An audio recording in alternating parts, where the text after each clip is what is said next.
A misericórdia de Deus, conforme narram os evangelhos, misericórdia manifestada na pessoa, nas palavras, nas obras de Jesus Cristo, encontra sempre tremendas resistências. Não que os judeus negassem essa categoria que é muito comum, muito citada, aparece constantemente nos livros do Antigo Testamento. Mas a questão é a recusa dos judeus em enxergar na pessoa de nosso Senhor Jesus Cristo a face misericordiosa de Deus Pai. A misericórdia de Deus manifestada por nosso Senhor Jesus Cristo em favor dos miseráveis, esse é o objeto da misericórdia de Deus. E os miseráveis são divididos aqui em muitas categorias: os coxos, os cegos, os estrupiados, as prostitutas, os pecadores públicos em geral. Mas uma categoria de judeus se tornou desde cedo desafetos de nosso Senhor Jesus Cristo.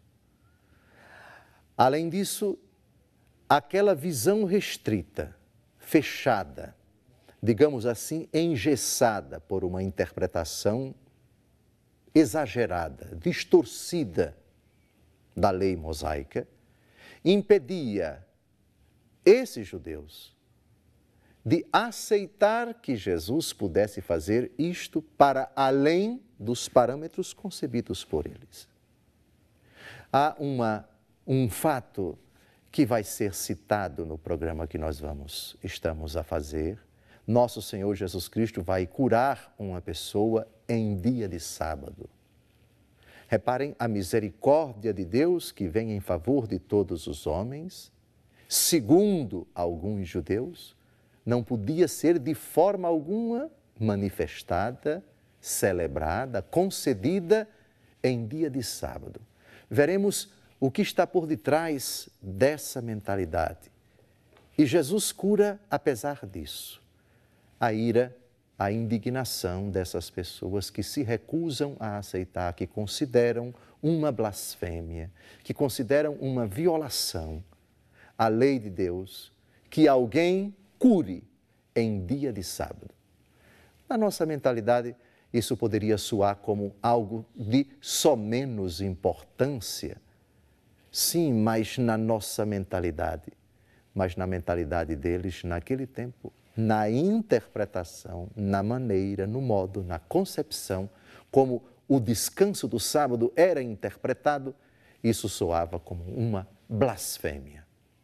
O texto que nós vamos ouvir agora é uma prova cabal, primeiro, de que a misericórdia de Deus, que é o sentido de toda a lei, e qualquer interpretação que se dê à lei, que vise a impedir o exercício da misericórdia, ela é para ser descartada, ela é absurda, ela é inconcebível. A lei veio de Deus, a interpretação, porém, que se dá à lei, isso é coisa dos homens.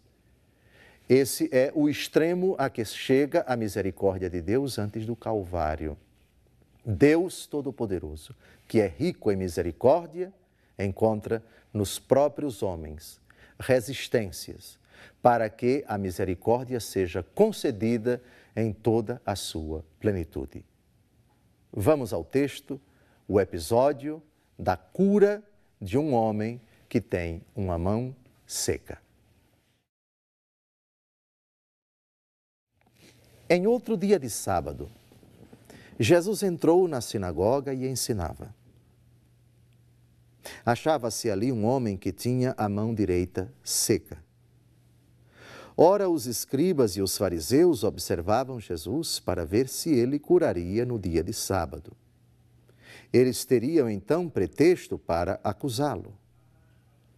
Mas Jesus conhecia os pensamentos deles e disse ao homem que tinha a mão seca: levanta-te e põe-te de pé aqui no meio. Ele se levantou e ficou em pé. Disse-lhes Jesus: pergunto-vos se no sábado é permitido fazer o bem ou o mal, salvar a vida ou deixá-la perecer? E relanceando os olhos sobre todos, disse ao homem: estende tua mão. Ele a estendeu e foi-lhe restabelecida a mão. Mas eles encheram-se de furor e indagavam uns aos outros o que fariam a Jesus.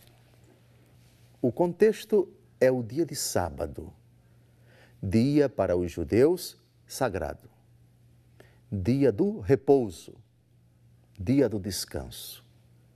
Os judeus deveriam abster-se de qualquer trabalho, particularmente o trabalho servil.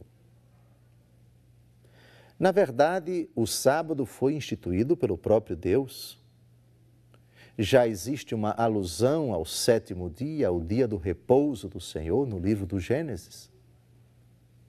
A intenção é extremamente boa. O homem não vive somente do trabalho. Ele deve trabalhar 6 dias e no sétimo deve repousar. A lei é boa. Nenhum problema neste preceito, que procede do próprio Deus, que foi instituído pelo próprio Deus. A dificuldade acontece no decorrer dos séculos, com a interpretação que os religiosos do Antigo Testamento foram dando à observância do sábado. Discutia-se até quando uma pessoa não viola o sábado e a partir de quando se viola o sábado. Que tipo de trabalho, que tipo de atividade, que tipo de esforço você fazendo estará violando o sábado ou não?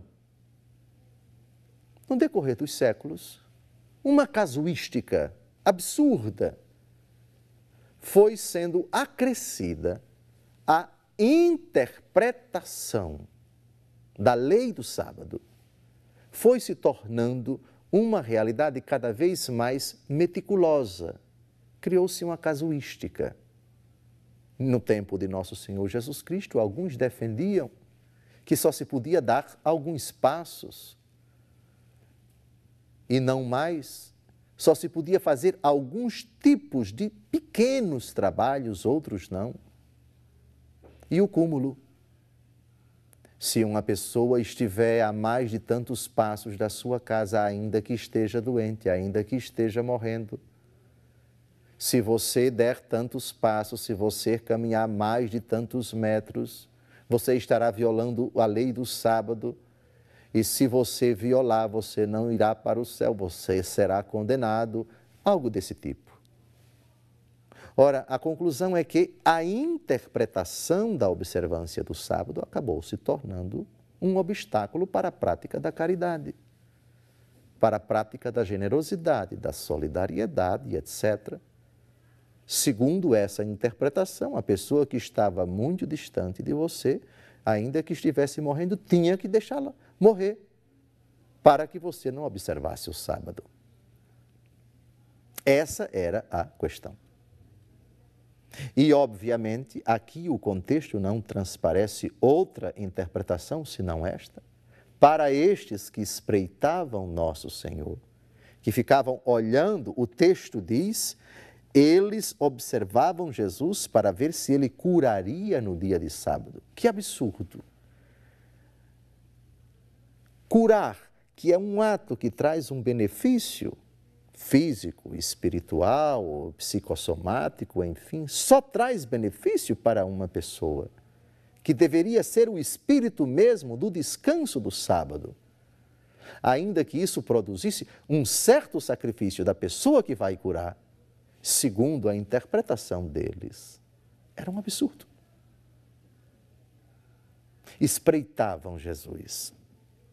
Mas Jesus, diz o texto, conhecia os pensamentos deles. Jesus aqui não se intimida. Eu sei o que eles estão pensando, já sei a interpretação que vão dar, já sei o resultado, já sei o que a minha decisão de curar, a cura que eu vou operar, o que vai ser produzido no coração deles, a raiva que eles vão sentir, mesmo assim eu vou fazer. Aqui nós temos uma misericórdia que não se intimida. Deus decididamente vai realizar aquilo que, aos olhos dos intérpretes da lei do sábado, seria um pecado. Mas aos olhos de Jesus, não. O sentido do sábado, bem como o sentido de qualquer mandamento, instituído por Deus, diga-se de passagem, é o amor. Quando o mandamento, ou melhor, o mandamento, não, nenhum mandamento que vem de Deus impede a prática da caridade. O problema não está no mandamento, dado que todos os mandamentos procedem de Deus. Todos eles são bons e favorecem e ajudam e têm como espírito, como meta, como sentido, o amor. O problema está na interpretação dos mandamentos. Coisas dos homens, invenção dos homens, casuística dos homens. E o chamado de Jesus ao homem com a mão direita seca. Levanta-te e põe-te em pé aqui no meio. Primeiro, levanta-te. A tua condição desfavorável começa a mudar agora. Eu te ordeno. Põe-te de pé. Primeiro, o levantar-se, a transição. O põe-te de pé é uma nova postura. É uma nova etapa da tua vida. E no meio. Eu não te criei para que tu fiques à margem. Eu te criei para que tu fiques no meio. O que é a posição do meio num espaço? É o lugar central. O pecador é o centro das atenções de Jesus. Ele veio pelo miserável para que ele se tornasse o centro. Se até então, na mente dos judeus, especialmente fariseus, escribas, doutores da lei, os intérpretes da lei, esse coitado ficava à margem, Jesus o recoloca no meio. Jesus veio para quem estava perdido, Jesus veio para os excluídos, Jesus veio para os taxados, os qualificados, os sentenciados a viver na margem, não no centro. No próximo bloco, nós daremos continuidade à interpretação desse magnífico texto do Evangelho, a cura de um homem de mão seca. Uma das muitas provas incontestáveis da misericórdia que o Pai nos revelou na pessoa de Jesus.